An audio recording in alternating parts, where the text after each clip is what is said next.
Hello and good morning to everyone. And welcome to another episode of the Grief Let's Talk About It podcast. And now, before we get started, if this is your first time tuning in, and if you haven't already, even if you have been a listener, please do me a favor. Head over to my YouTube channel, hit that subscribe button, hit that bell notification so you'll be notified every time that we drop a new episode. Now, before we get started, I would like to say that this is for educational purposes only. Now, I have a really great guest for you guys today. This man makes doing eulogies look fun, and he's an amazing, amazing person. And now, without further ado, I'm going to introduce my next guest, Mr. Jason Harris. Jason, how you doing today, brother? Man, I'm more excited than you could even know, Tony. I've been really looking forward to this stream. Well, man, I'm excited to have you on, man, and welcome to the podcast. Now, before we get started, introduce yourself and tell people where you're from.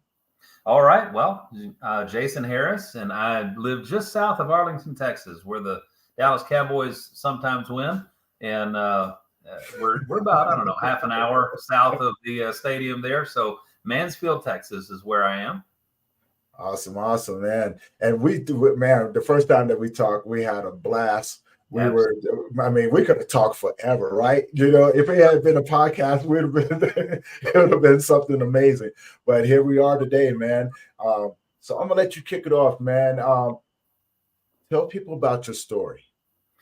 All right. Well, I have a ministry background. I went to the Criswell College in downtown Dallas, and after 5 years of Bible college, I went to Southeastern Seminary in North Carolina. I've been a church planter and a pastor, youth pastor. So I've been in ministry for some 35 years.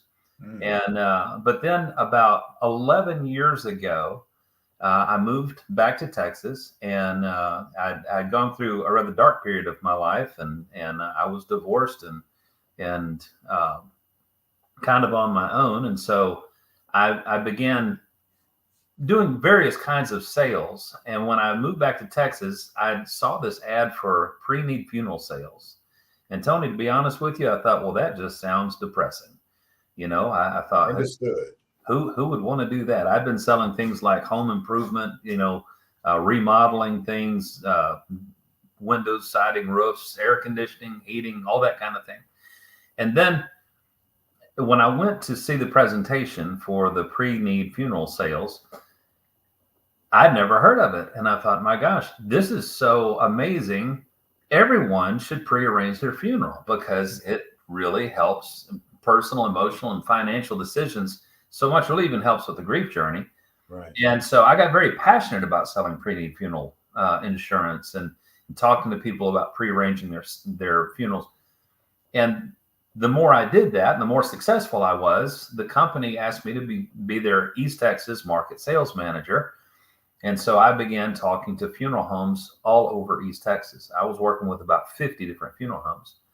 And in the process of all of that, every now and then, as I introduced myself to funeral directors, they all knew that I had a ministry background, that I've been a pastor. And they said, well, hey, sometimes families come in here and they don't have anyone to speak at the funeral. Would you be willing to do it? I said, sure, of course I would. And all the funerals I'd done up until then, obviously, had been for people that I knew. As a pastor, you're kind of expected to do the funeral for one of your parishioners. Right. Well, suddenly I started being asked to do funerals in these different funeral homes for families that I didn't know the person that passed away. But one thing I'm very committed to, Tony, is that a funeral service should be focused on celebrating the life of that person that passed. Right. Yes. But a lot of preachers are trained to preach a sermon. In fact, something that has been very, very telling to me is that in those 8 years of ministry education that I experienced, I had only one lecture, not one course, one lecture on funerals. And that was packaged with doing weddings and the Lord's Supper and baptisms. And so about a fourth of a lecture was where a pastor should stand and that he should lead the casket from the hearse to the gravesite. And here's about a dozen popular passages that you can preach at a funeral. But the truth is, I was convicted that families probably don't want a sermon. They want a celebration. And Right. Yes. since I was being asked more and more to do funerals for someone that I didn't know, I developed a series of questions.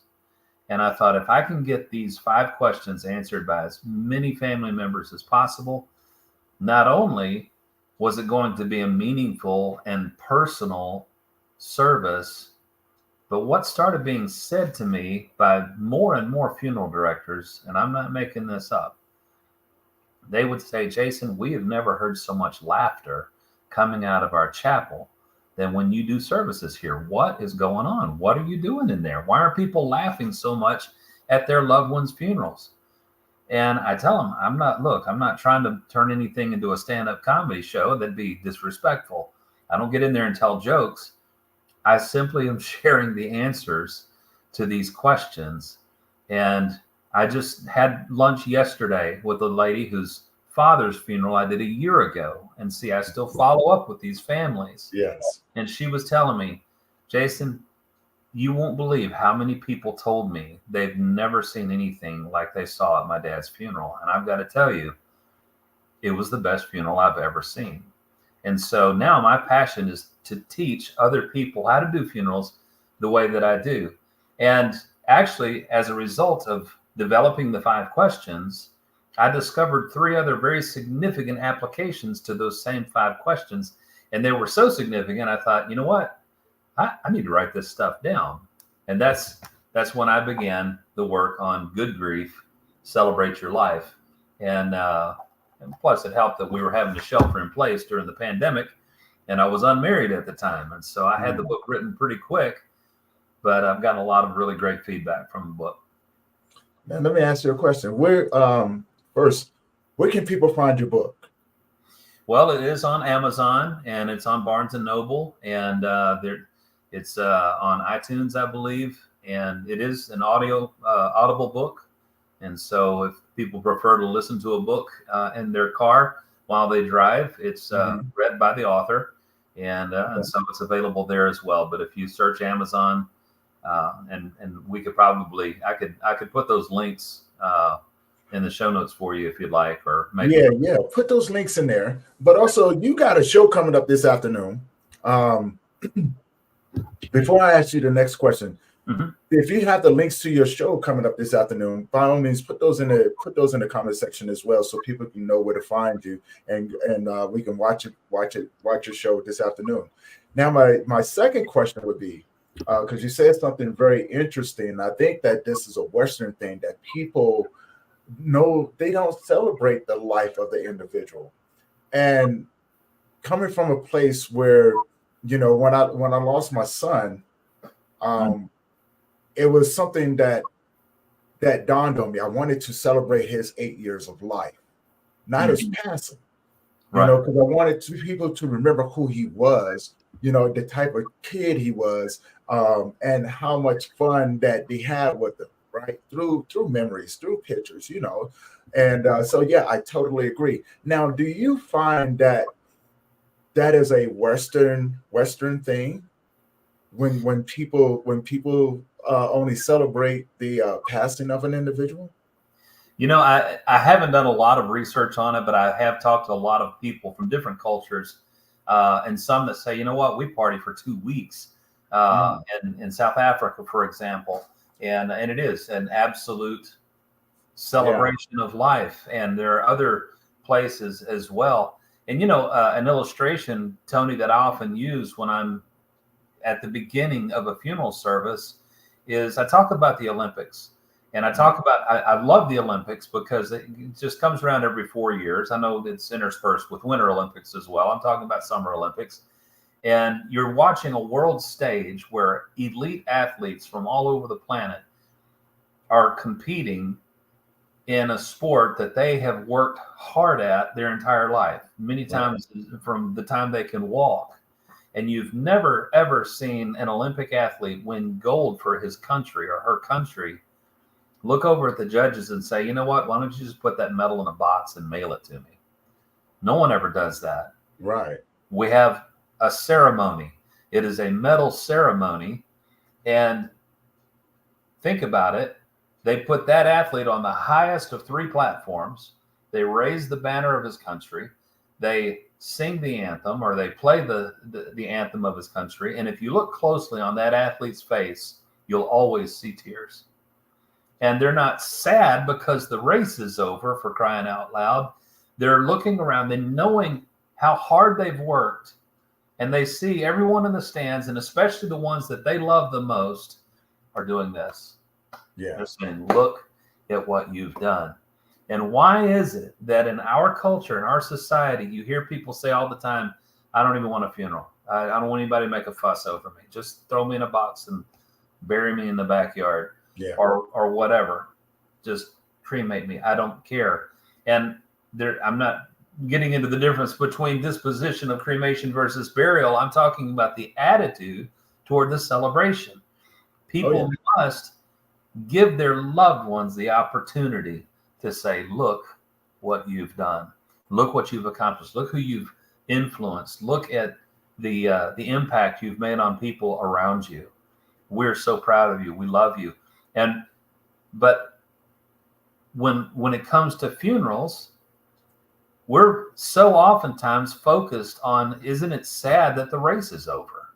And that's just a silly way of looking at it. No athlete is going to say, I'm so sad the race is over and I can't run another step in this particular race. They're all saying, you've won. You have completed your race, and let's celebrate your life. And that's my passion. And that is, for our loved ones, we need the opportunity. And what the name of the book, Good Grief, Celebrate Your Life. The celebration is paramount to the grief journey, because people get stuck in their grief. I can't tell you how many times someone has approached me and said, my doctor said I need to talk to a grief counselor because my mother died 20 years ago and I'm still just all messed up about it. And I said, well, tell me about her funeral. Oh, we didn't have one. I said, what? Yeah, we didn't have one. Okay. Well, we can do one of two things here.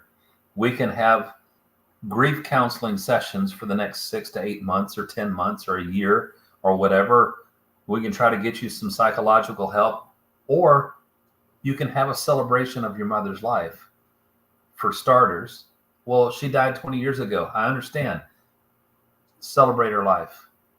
Get some friends together, whether it's in your backyard or in your living room or at a church or a chapel or a restaurant or anything, and let's celebrate your mother.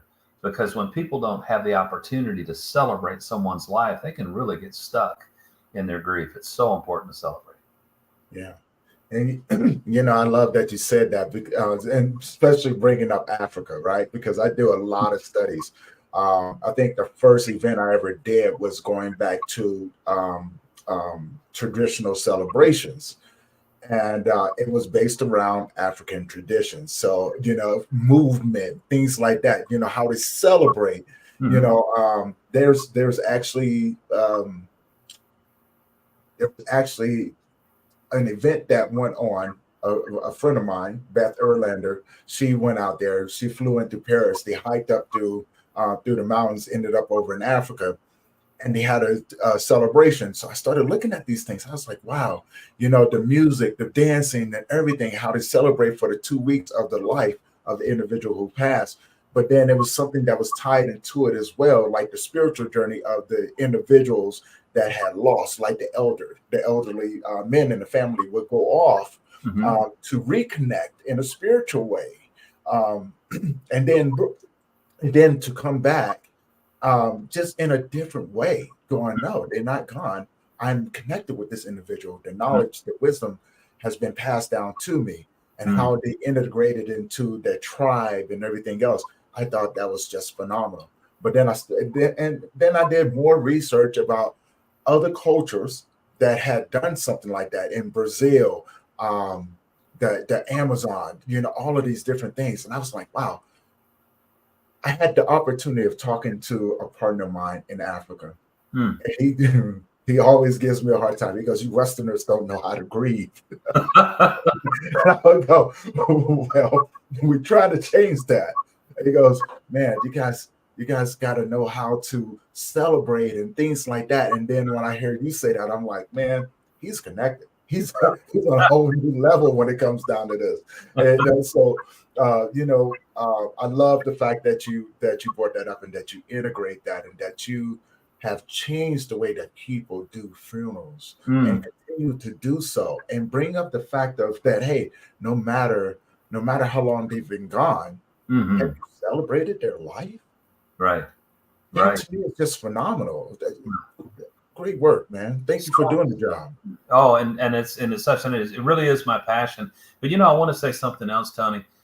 Just like I don't want to sound like I'm throwing preachers under the bus. I love preachers. I've been a preacher. My father has been a preacher for almost 63 years, or actually it has been 63 years. He's 80 years old, started preaching when he was 17. And he actually does a really great funeral himself. He's and I've learned a lot from him. But he was the first to affirm what I said a moment ago. He remembers one lecture only when he was in seminary of how to do funerals. But just like preachers have not been taught how to do funerals, how many people do you know, Tony, have had any kind of a course in high school or college or a master's level course on how to better support people who are grieving? No. I don't think it exists. I mean, there may be some kind of a special course in psychology or something like that, but we are not naturally taught by people how to get our arms around grieving people in a way that really helps. And so that's another aspect of Mourning Into Dancing that I'm very passionate about, is not just celebrating people's life and how to do better funerals and life celebrations, but also educating the people who come to funerals. How can I better support people who are grieving? Because we're very bad at it.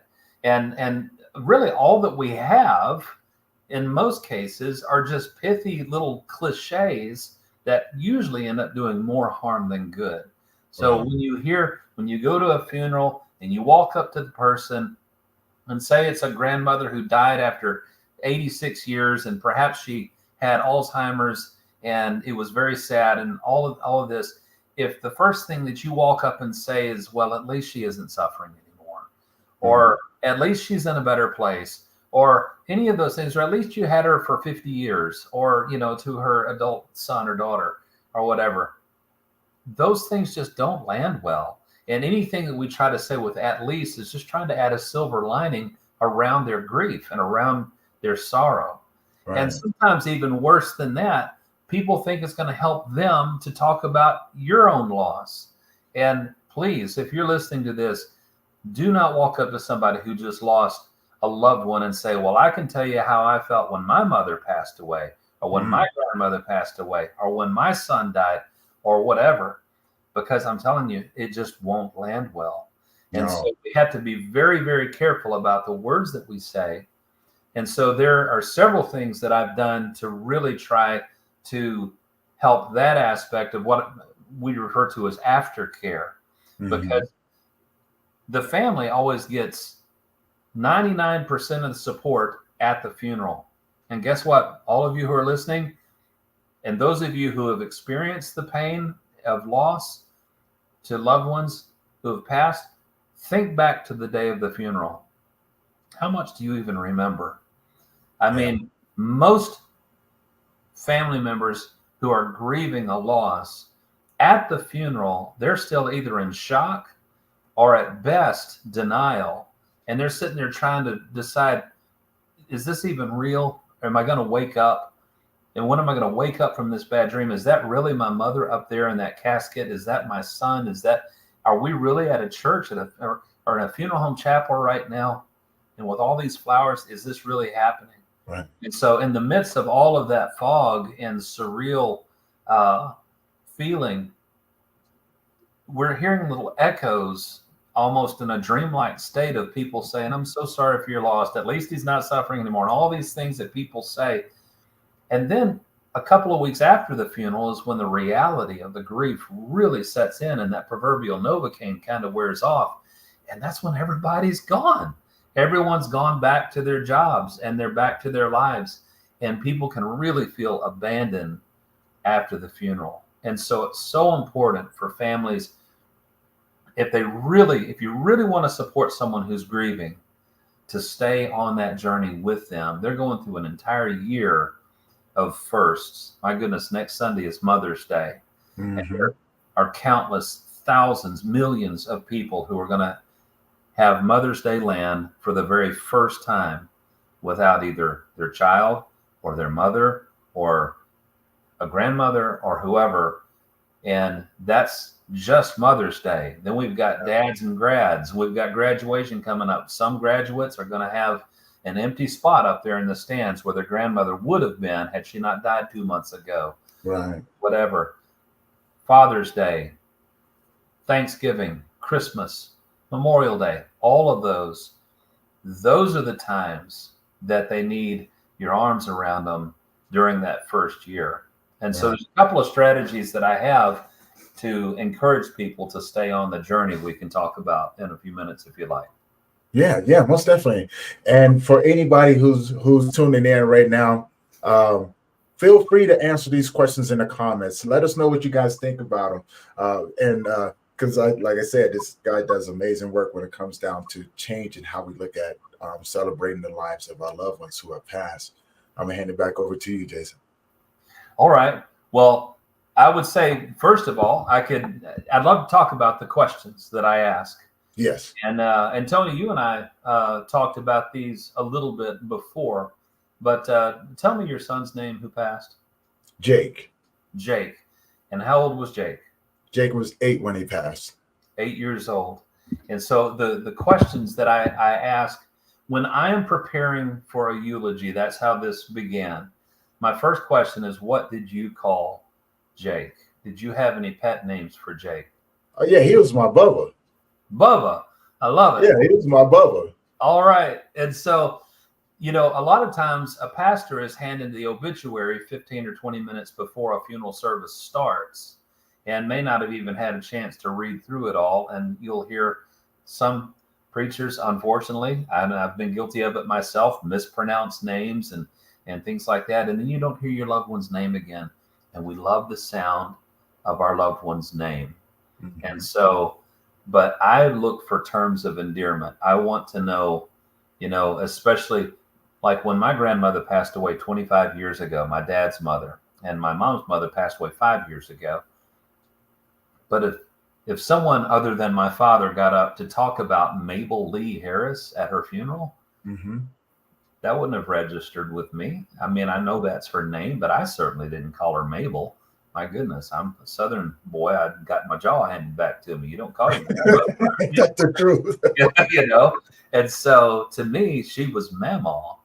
And when I hear Mamaw, that's when I think of chocolate covered tea cakes and Froggy Went A-Courtin' on the guitar and train wreck ballads and Little Brown Jug and all the stories that she told.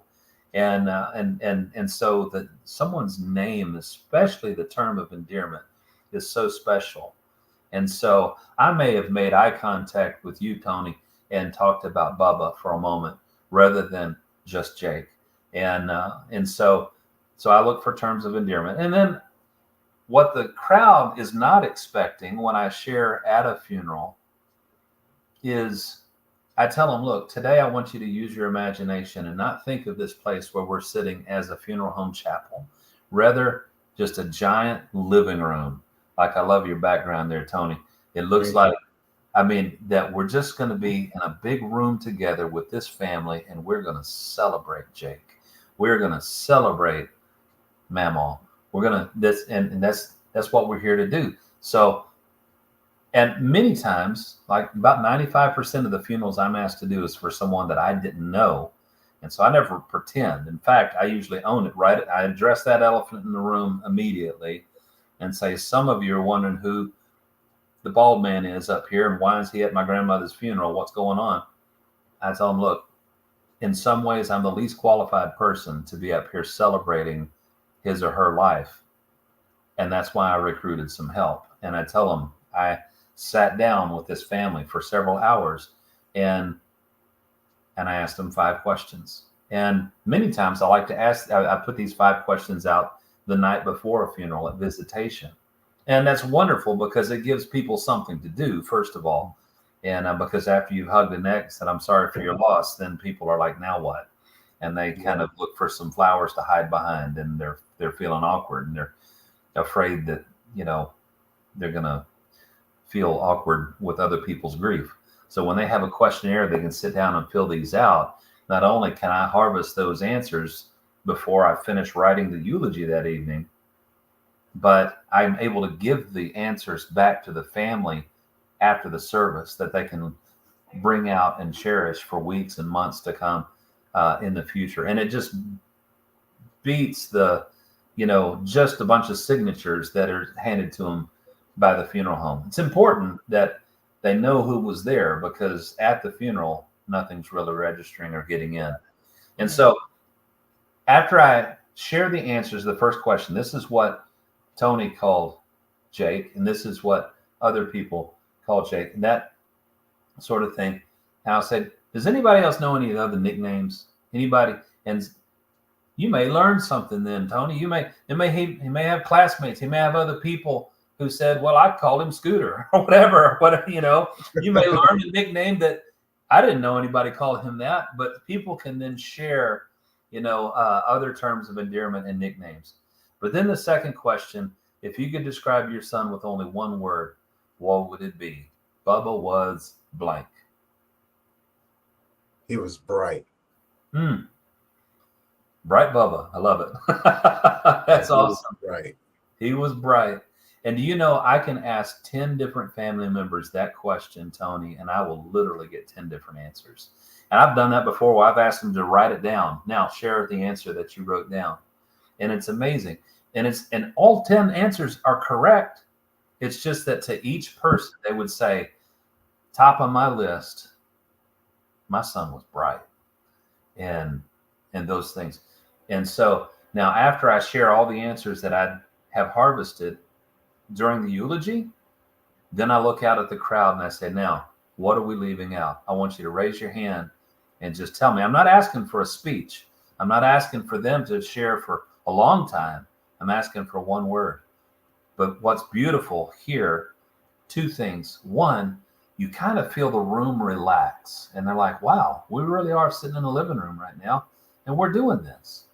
I mean, a few people have shared nicknames, but my goodness, when they start saying, well, he was awesome, he was funny, he was kind, he was generous, and all these things, it's like popcorn all over the chapel, and these adjectives are just raining down on the family on the first few rows.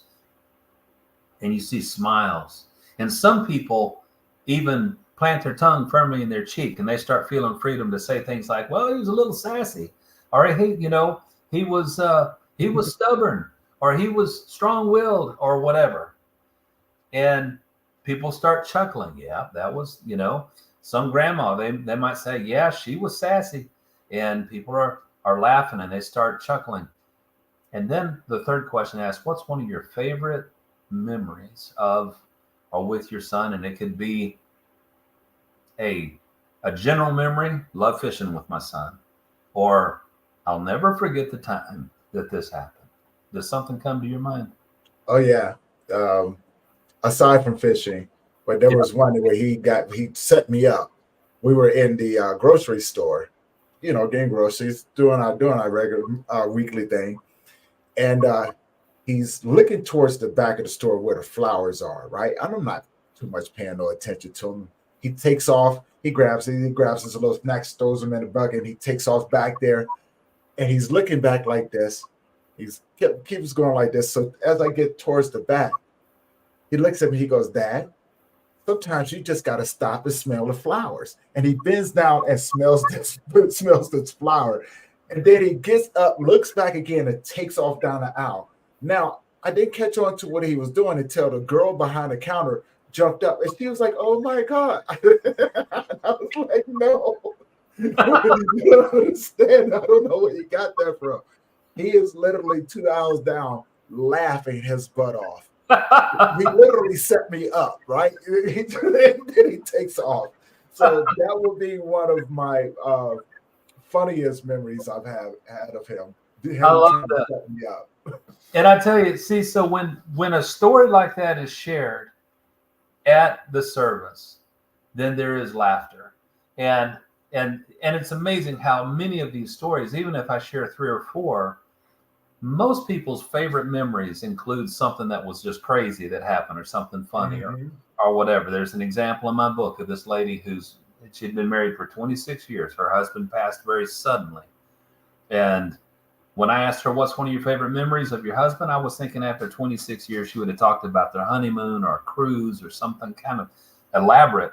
And the very first thing that fell out of her mouth, without her even thinking about it, is, well, Jason, we've got a really steep driveway. I thought, oh, okay, well, where's this going? She said, I once watched David ride an office chair, just like the one I'm sitting in here on wheels.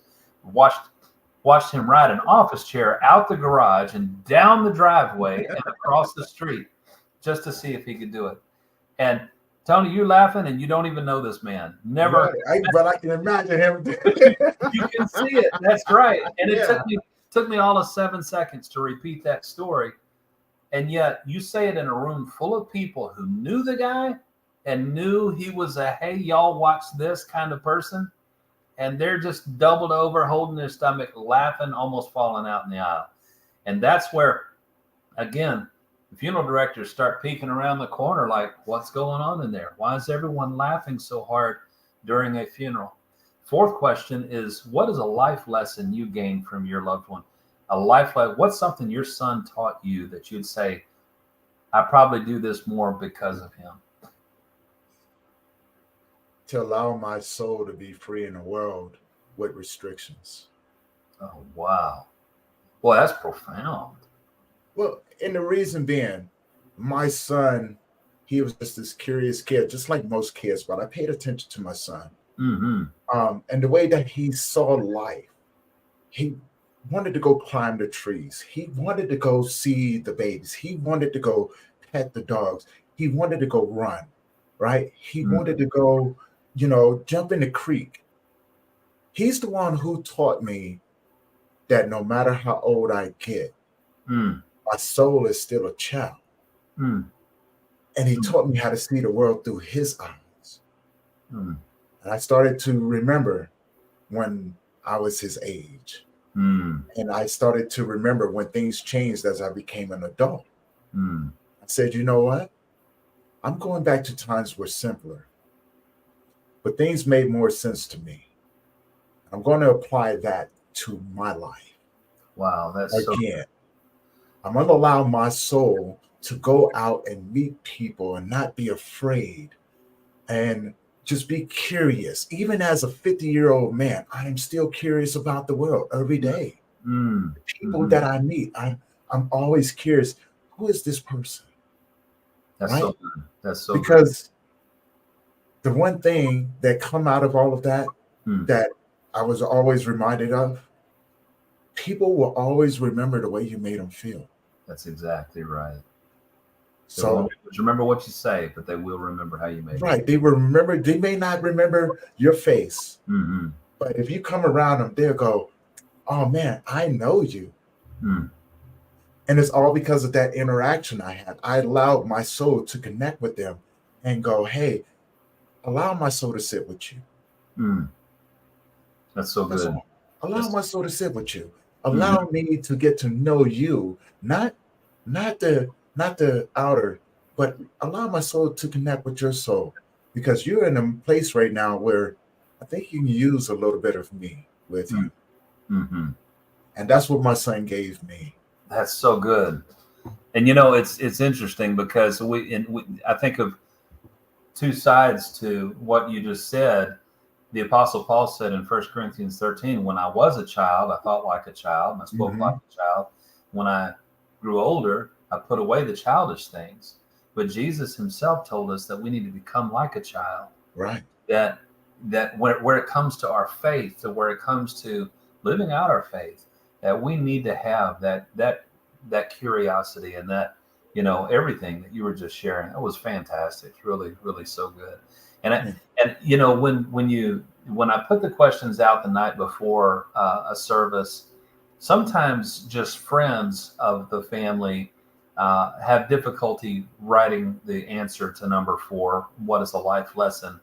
And so sometimes it's left blank. But the ones who do answer that, it is usually a very profound answer.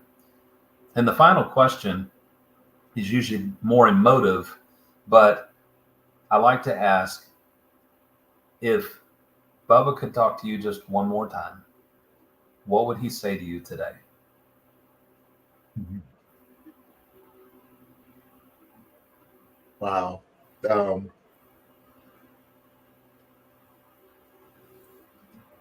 He would tell me that he's still here with me. Mm. Boy, and you can feel that. Yeah, he's still here with me. Everything that I do, Mm. Jason, Mm. from the work I do with men to the podcasting to writing books, all of these different things. Here's a little thing that I do. I sit down and go, Bubba, Mm. what do you think about this? Mm. Because for the longest time, when I was raising him, it was always just me and him. So I talked to him like a human being, and he and I had these profound conversations. Mm-hmm. So I knew that if it didn't sit well with him, that it probably wouldn't sit well with me because I am his example, Wow. Yeah. right? And Yeah. so if I sat down, if I was going through something, I would go, Bubba, what do you think about this? Mm-hmm. And he would go, Daddy, you got this. Wow. Let's do it, Wow. right? And that is what allows me to bring him into everything that I do, Mm. because I am approaching it from a place of better understanding, Well, of in-depth understanding, yeah. Because the relationship my son and I had was like this. And it's Mm-hmm. something that I wish every parent would have with their child, Mm. because you can learn so much. We as adults, we think that we know everything, and children think that they know everything as well, right? That's why Mm. they're curious. That's why they want to go out and do things and make those mistakes. But one thing about children is that they are very creative. They know how to put things into the world to make people smile. Mm. So I incorporate that into the work that I do. Man, You and I know? got to tell you, Tony, I'm so grateful when I think of, God's promise to make beauty from ashes. I wonder if this grief, let's talk about it podcast would be in existence today had it not been from the depth of your sorrow for losing your son. You know what? Honestly, no, because I had another podcast, which was the Memories of Buzz podcast, which I built out there. I started after I started my nonprofit, Memories of Buzz. So I kind of tied it all in. Mm. Now, as life would have it, the guys that I was with decided that, hey, we don't want to do this anymore. I said, okay, not a problem. So I Mm. sat around for a little bit and pondered on it and pondered on it and pondered on it. And it just kept popping into my head. Mm. And it was something that I've been on a mission to do, was normalize the talk around grief. Mm-hmm. And so I went from having conversations with men primarily to opening up the doors and say, grief affects all of us. Mm. Let's talk about it. Let's normalize the talk around it. And I sat down and I said, Bubba, what do you think about this?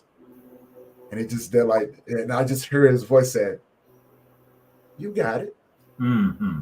You're on the right path. Keep doing it. I got you. I'm right here with you. And that right there is how everything kind of formulated itself. And I went from pre-recorded, doing them maybe once a week, to where I was like, you know what? I want the audience to interact with us, because I see the benefits of asking questions, and getting those answered in real time. And I started doing panel discussions because I wanted to put topics out there that people were afraid to talk about. Let's put them out there. Let's talk about it. And my colleagues and I would come together. We will break those things down. People would get different perspectives, but most importantly, they knew if they needed support, they knew what was out there. Mm-hmm. So there's like so many other benefits that came from there. And it dawned on me that these things that we do, the things that I do, has nothing to do with me. Mm. It has everything to do with my colleagues bringing recognition and shining a light on them, but also with the people who are interacting with us to give them resources and an avenue to go down, but also they can ask us the hard questions, things Mm-hmm. that are up here that they're afraid to ask. They can ask us. Sure. Sure. And so for me, that was that was the biggest thing that still comes out of it. Having conversations with Jason and shining the light and saying, "Hey, you guys ever think about doing a eulogy this way? Right. Here's someone who does it that sheds a light on it that no one's ever thought about before." Mm. Mm-hmm. So Yeah. it's not about me, right? It's Right. so much bigger than me. Yeah. Yeah. I'm this small in the scheme of things. I'm so grateful for what you're doing, Tony, and I'm so delighted that I met you.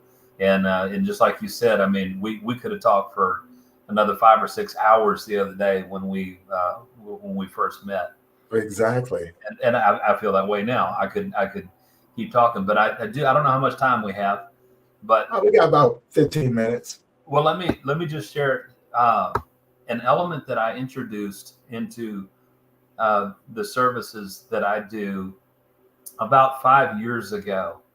In fact, my favorite chapter in the book of Good Grief, Celebrate Your Life, is chapter 9. And the title of that chapter is Lessons from a Hobbit, a Grief Dog, and a Box of Matches.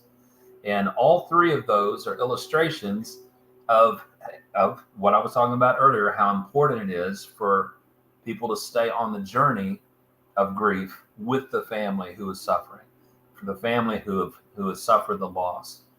And because so often they do feel abandoned. And so I thought, how can I help people with some type of visual that will remind them to stay on the journey? Because one thing I used to do is I would hold up my phone and say, now, according to statistics, about 98, 99% of you have one of these in your pocket. And your phone also has a calendar app on it. So why don't you put some reminders in your calendar that'll pop up to remind you to reach out to the family. Well, no one ever did that I know of, even though it was kind of a nice idea just to tell people you need to reach out to this family after today. And so I got an idea, and I could get a 10-pack of these little kitchen matches from Walmart for 97 cents. Crazy thing is, it's one of the only things that wasn't affected by inflation or the supply chain, because they used to cost $1.07 and they've gone down 10 cents. Everything else is like doubled in price.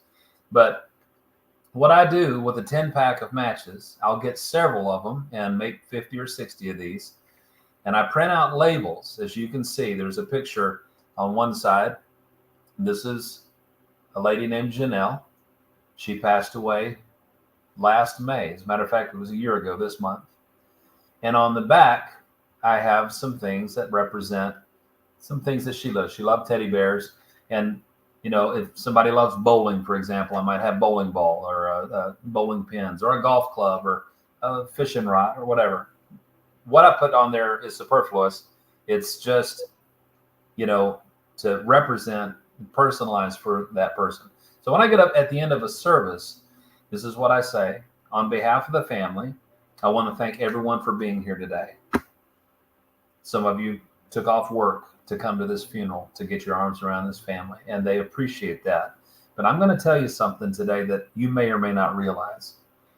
They really don't know you're here today. And that's the truth. I could ask anybody on the first 3 or 4 rows in a week or two, name me 5 people that were at your mother's funeral, that were at your son's funeral, that were at your husband's funeral, or whatever. And I will get deer in the headlights. And it's not that they'll physically forget everyone that was there. Of course, they'll remember family members and loved ones, especially ones that maybe came from out of town. But the reason the funeral home gives them a book with all your signatures in it is so they can look back and say, oh, wow, I didn't remember seeing him. I didn't know she was there. Oh my goodness, they were here? We haven't seen them in 10 years or whatever. And so this is what I need you to do. Take one of these matchboxes home with you and put it in your kitchen junk drawer, because I know you got one. Some of you have 3, and that's okay. Put it in your favorite kitchen junk drawer. And throughout the year, when this family is going through all of their first birthday, first Christmas, first Thanksgiving, first whatever, and you're not around, you can at least, every time you go to light birthday candles or dinner candles or a fire in the fireplace or a barbecue grill, or if you're just going for that pair of scissors or a roll of tape and you roll that drawer out and you see this person looking up at you, you're not going to need these matches to remember her. Everybody's going to remember her, but reach out to her daughter, reach out to her son, reach out to her brother or another family member. And this is all I want you to say. I want you to say, hey, you remember those matchboxes the weird bald guy gave us that we thought would never shut up? I don't remember his name, but we just used those matches today. And I want you to know, we really miss her. And I said, now, if you're planning on saying something stupid, you don't get a matchbox. And I will say that right there in a funeral. I said, if the first 2 words out of your mouth is going to be at least, or if you're going to just call somebody and say, hey, how are you doing? Because grieving people hate that question. I got news for you folks. You put them in a position to either answer with another cliche where they're going to say, and I could predict it, well, I have good days and bad days. Well, of course they do. Yep. Or they're not going to say, well, I cry all the time. Thanks for asking. How are you? I mean, and so I tell them, look, don't say things like that. Simply call and say, wow, you know what? I can't pass a tennis court without thinking of your husband because he loved tennis. I can't, nobody made barbecue ribs like your father. And I'd give anything to have some of those barbecue ribs again. Ribs will never taste the same. I just really miss it. Let somebody know, just share a memory or just admit, I really miss it. And that's it. What they need more than anything is your presence. And that's actually the illustration of the grief dog. I'll tell you real quick that when I was at Karate Funeral Home in Belton, Texas, and I don't know if there's landscapers outside right now blowing off the driveway. I hope that's okay. Noise. But in the book, this is a picture of Libby. Libby's the grief dog, and that's Jared Crotty. And Libby is this wonderful golden doodle that they spent several $1,000s and even several more $1,000s on her training. And so when I talk about Libby, when I do a grief seminar, I tell them, if you're a grieving family at Karate Funeral Home and you've given permission for the emotional support animal to come out and be with the family, I said, she can sense who is grieving and she will amble right over to you and she will sit right at your feet, put her big fluffy white head right in your lap. And she looks up and you know what she says? And I love to ask that question because then everybody gets their pen out and they're ready to write down the magic words that a trained professional grief dog says to make it better. But I say, nothing. She's a dog. Dogs don't talk at all. You'd really freak out if that dog looked up and said, at least she's not suffering anymore or anything stupid like that, because the dog doesn't say anything. So why did they pay thousands of dollars? Why would they do that? Why is that dog so effective in supporting people who are grieving? And the answer is because everything about her body language and her expression and her sweet, kind eyes says, I'm not going anywhere. I'm going to sit right here with you, knowing that it hurts, and I'm not going anywhere. And let's just hurt together. I wish I could take it away from you. I can't, but I'm just going to sit here with you in your pain and hurt with you. Don't be afraid of someone else's grief. And don't try to add to their bucket any advice from what you experienced when you were grieving. That's not what you need. Just climb in their bucket with them and just sit there and steep in the grief and let them know you're not alone. That's one of the nicest, that was one of the greatest things you can say when you go in for that hug and you wrap them up, to whisper in their ear, you're not alone. That's it. Yeah. Don't say anything that says at least. Just let them know I'm here. And please, for the love of God, don't say, well, let me know if you need anything. Just call me if you need anything. Because number one, they're not going to. They're not going to call if they need anything. Just do something. Just say, you know what? Come over and say, you know what? I'm cutting your grass today. Let me in your garage. I'll use your lawnmower or whatever, or I'll bring mine over. Or I'm just going to pick up some groceries and leave it here at your back door. I'm going to take your dog for a walk. I'm going to, whatever. Don't just say, hey, just let me know if you need anything. I'll be here. And so there's so many things. And actually, the other tool that I've introduced is a little card that I give to everybody who comes to a funeral that has the words on it, stay on the journey. There's a little QR code that they can scan like we had to do when we were, in the pandemic to get our menus at the restaurants. And it takes them to a landing page where all they have to give me is their name and email address and phone number. And I tell them for the next 6 weeks or so, I'm going to send you just helpful tools and advice and articles and videos that will remind you how you can best comfort this family. Yeah. And so with actionable items, rather than us just leaving people at the funeral home. And so it's so important. Pastors and ministers need education on how to do better eulogies. The rest of us need a little education on how we can better get our arms around people and walk with them on that journey and let them know you're not alone. So important that you stay with people and put pop-up reminders. When I do an intake with a family and I'm meeting them for the first time, I get all their names and how they're related to the person who passed away, but I get their birthdays, anniversaries, and things like that. And then I go home and intentionally put those in my calendar with pop-up reminders that when that comes around, I know this will be the very first birthday that this woman has without her husband, or that this man has without his son, without his daughter, or whatever. And so it's times like that that people are going to need that reminder, you're not alone. And so please stay on the journey with them. I definitely love that. And I want to add to that because you hit something right on the head. And, and I started thinking, because working with men, I get a lot of questions. How can I support this? How can I support the men in my life? Mm-hmm. And I often tell them, don't. Stop trying to do that, because what you're going to do is that you're going to push them away, because you are thinking about the men in your life, right? And so you have to look at who they were before and look at who they are during and look at the things that life has taught us. So don't do that. Right. And just to add what you said, because I totally agree. Instead of trying to support them, right, or if this is a friend of yours, how about call them up? Hey, man, I'm on my way over. I'm stopping at the grocery store. I'm going to pick you up some things.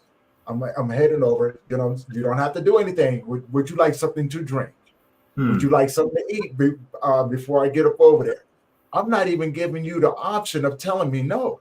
That's exactly right. Yeah. Yeah, I'm letting you know right now. I'm on my way over there. I'm not asking you to do anything. You can sit there if you're in your PJs or I'm coming in. Hey, I'm coming into the door. I'm going to your refrigerator. I'm putting this in the refrigerator. You want something to drink? I get you a glass. Go ahead and sit down. I see you watching a movie. Hey, go ahead and finish watching a movie, man. As a matter of fact, I'm not even going to talk to you while I'm here. I'm just going to if I have a question, I'm going to ask, but I'm not going to give you the option of trying to get up and try to come and help me. Now, That's when right. I get done, hey, man, I see your yard out there is getting, you know what, man, where's your lawnmower? You got to weed it. Don't really worry about it. I got this, man. You go ahead, sit back and you relax. Because eventually what happens is that guy will actually come out there and see what you're doing. Yes. He will go, hey, man, you need some water. It's pretty hot out here. He's going to open up the doors for the conversation. Because for one, you've made that individual, and this goes with anyone, you've made that individual feel comfortable in their grief. You let them know that, hey, my grief doesn't bother you. That's right. And you've eliminated the things that I was supposed to do, but my grief is too heavy right now. It's a Yeah, sign of appreciation. And so when people can actually understand that, hey, just stop, just do it. that's You so know, good. watch Yeah, how you talk to them because your words can be very detrimental. oh, Just absolutely. go over there and do it. Pick up Just those groceries. that's so, Hey, man, you got laundry? yeah, I got it. Don't worry. Go ahead and sit down. Hey, man, you got a pile of laundry, man. And while I'm in there pouring the detergent in the wash machine and everything, I'm separate. Hey, man, uh, I see that your room. I see that your bed ain't made, man. You know what I'm saying? I'm gonna go ahead and do this real quick while this is over there doing that. Hey, man, you know what I'm saying? Do you have any other things that you need to do today? Don't worry about it. Here's a list. Write it down. I got you. Right? right. These are how you can better um, support the people in your life. Absolutely. Stop asking and just do. You know that these things need to be done. They're in a rough moment, and as you said, don't just stop the journey after the funeral. That's right. That's so good. Because yeah, don't just stop the journey with them because those are the most after that funeral. Like you said, you're first. Yeah, Those first anniversaries come up. You that's know, you're right. Oh, and and I the other, think we both remember our first, yes, right? yes. And the other thing I would add to that, Tony, is something that is so commonly said also that this is so wrong. And to everyone who's listening, please don't ever say, well, time will heal. Because that Yeah, by no, itself is not yeah, good advice. Tony, if you and I were walking along and I fell down the stairs in front of you, and if you'd stop laughing long enough to come down and check on me, you know, and you got down to where I was and you see a bone sticking out of my arm or my leg and I have a compound fracture, how do you think I would feel if you knelt down and put your hand on my head or my shoulder and said, well, Jason, don't worry, time will heal? I'd probably look up at you like, you mind getting me to the ER, please? I need some help. yeah, Time by itself is not going to heal that fracture. I'm going to need a doctor to set the bone. I may need surgery. hmm I'll need the wound to be bound up and to be cleaned out. And after I've had a cast on my arm for 6 to 8 weeks, the muscles are going to atrophy. And after the cast comes off, I'm going to need physical therapy and I'm going to need to hmm rebuild those muscles. And all of that coupled with time brings healing. But if I just decide that time's going to heal my arm, I'll lose the arm. I'll yeah, probably gangrene. I'll have an infection. They may have to amputate it because if I'm just depending on time, that's not going to do it. And so when people just feel like their grief is something I've just got to deal with, and somehow time is going to magically make it all better. No, there are hmm resources that need to that will give you handles that will help you navigate your grief journey. You know, things like Grief Share, something I recommend strongly. right, right, 13-week program where you're there with other people who have been through loss and you can talk through the pain. You know, there are other people who have turned their own personal grief into helping others to cope with grief. Just met a wonderful lady up in Connecticut just a couple of weeks ago. Kate Mollison is her name, and she has a website. On Thursdays, we wear black. On Tuesdays, rather. On that's Tuesdays, my buddy, yes. So you Jay know, Lewis. Yeah, and I know all of them. yes. And so I met another lady who has made a subscription, a monthly subscription box called the Rainbow Box, and she gears hmm it toward widows only, and for these ladies to receive something in the mail every month that has practical gifts like lavender spray. This will help you rest naturally. She encourages things like, please don't give somebody a bottle of alcohol for to cope with things. Here, you're going to need this. Some people become alcoholics after a loss because they're trying to self-medicate. And so there are all sorts of resources of, of people that we can reach out to and encourage other people, but don't just assume that time is going to heal. And I know we're just Yeah, about out of time, but the two things I always say about grief is the first is it's as unique as our fingerprints. There's no two people listening to this right now that grieve the same way. right. family members don't even grieve the same way. There's overlap. And there are, yes, the Kubler-Ross model of the grief stages and things, there's something to that, to be said about that, but it's not so rigid that someone can say, well, I sure am glad that the anger phase is over, because it's not. And it's not, you go in and out of the different stages. Yeah. So grief is very unique. That's why you never, ever, ever say to anyone, I know how you feel, because you don't. And someone, Tony, that even has lost their son cannot say to you, I know how you feel, because they didn't lose your son. They lost their son. And so even if you can relate to someone, never, ever transgress this law that says you shall not say to anyone, I know how you feel. And the second thing is that grief really never actually goes away. If I lost my right arm in an accident and I'm right-handed, well, suddenly I'm left-handed, whether I like it or not. And not only am I going to be in pain after I've lost my arm, I'm going to discover pretty quickly that it's difficult to do things that are normally pretty easy for me to do. How am I going to brush my teeth with my non-dominant hand? How am I going to get dressed with one arm? How am I going to write a note that anybody can read with my non-dominant hand? The truth is, after about 6 months or a year or 2 years, I can get much better at those things and learn how to get dressed with one arm and learn how to tie my shoes with one hand and things like that. But here's the point. I don't get the arm back. I'm not a lizard. I can't regenerate a limb. And so the arm's not coming back. And so I'm never going to reach a point 20 years from now. I'm still going to say, I really miss that arm. I'd give anything to have both of my arms for even a day. I'm never going to say, having two arms is overrated. I don't really need that arm anymore. And that's the way people are when we lose someone that is as close as you were to your son. It's like, my goodness, what I wouldn't give to have one day just where he and I could hang out or we could be together. And that void is there forever until we're finally reunited. And so the grief, we learn to live through the grief and push through it. And mourning can turn into dancing because it's promised. And that's why that's the name of my company, Mourning Into Dancing, from Psalm chapter 30. You, O Lord, have turned for me my mourning into dancing. You put away my sackcloth, my clothing of sorrow, and you clothed me with gladness, to the end that my glory will sing your praise and not be silent. O Lord, my God, I'll give thanks to you forever. And so he does give beauty for ashes, but while someone is sitting there in the ashes, we need to get our arms around them and love on them and let them know you're not alone. And I'm going to be with you until you start seeing that mourning turn into dancing.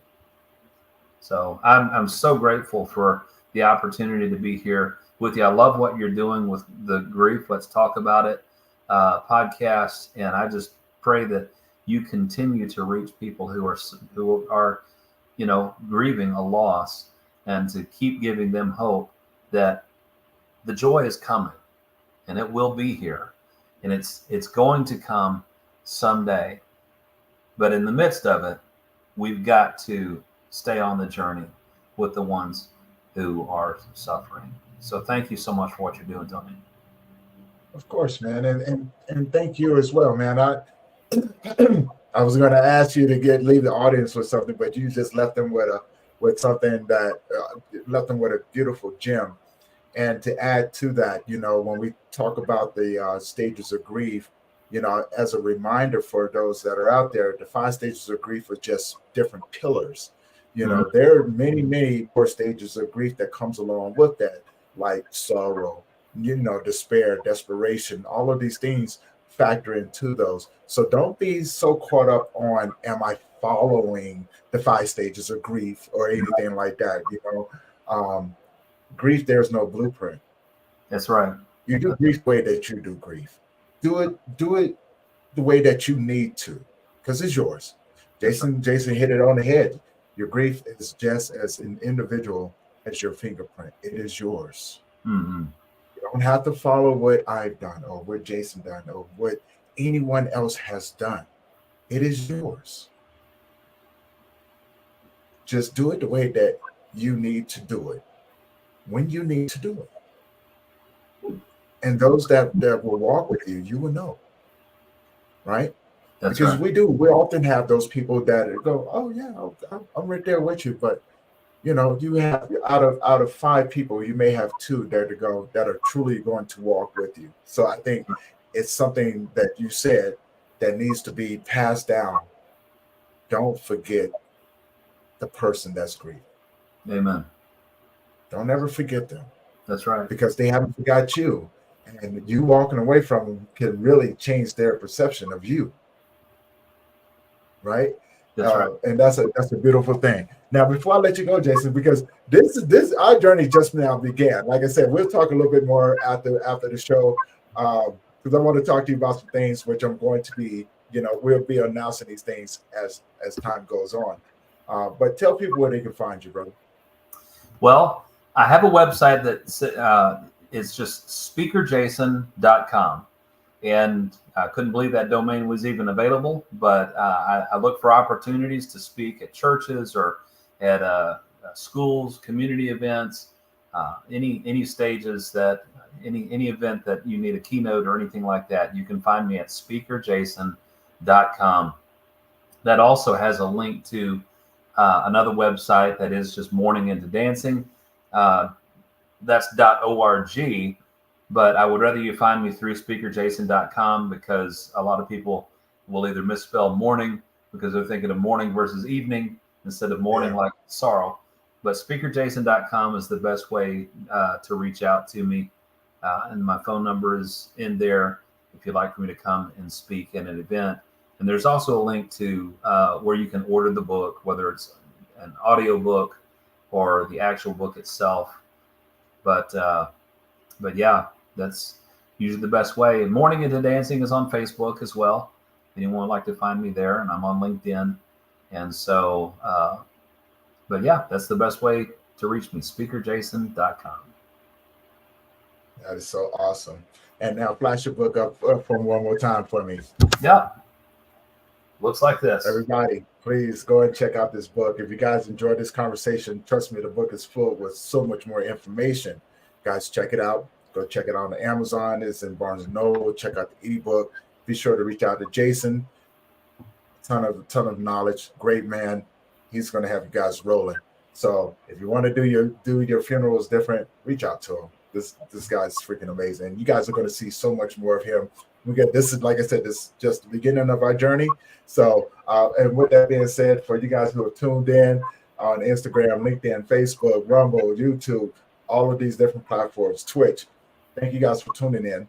And this is going to conclude this episode of the Grief Let's Talk About It podcast. We guys are going to see you in the next one. But until that time, remember, you're not alone in this journey. Amen. So try to do it alone, please. And by the way, I would even say, if anyone would like for me to do the service of your loved one, if you have someone that passes away, there's really nowhere that I won't go. But especially if you're in the Dallas-Fort Worth area, reach out to me. I'd be happy to do that. And if you're a pastor and you're listening, and you'd like to learn how to do funerals the way that I do, reach out to me and we can talk about that as well. Awesome. And his information is in the description below. So you guys, please go there and check it out. And if you're a man and you're in the Love and Fort Collins area, we're about to do in-person groups out here. Go to my website. It's called griefsupport.org. We are a nonprofit based out of Fort Collins, Colorado. And we are nationwide as well as nationally. So if you looking for support, please reach out to me. I'll be happy to get you guys into a group. And if I'm not a great fit, I'd be glad to connect you guys with someone who can be a better fit for you. Now, with that being said, you guys enjoy the rest of your day, and we got to see you guys in the next one. Jason, thank you again for being on the show, guys. It was my pleasure. You guys have a great day. All right. Peace.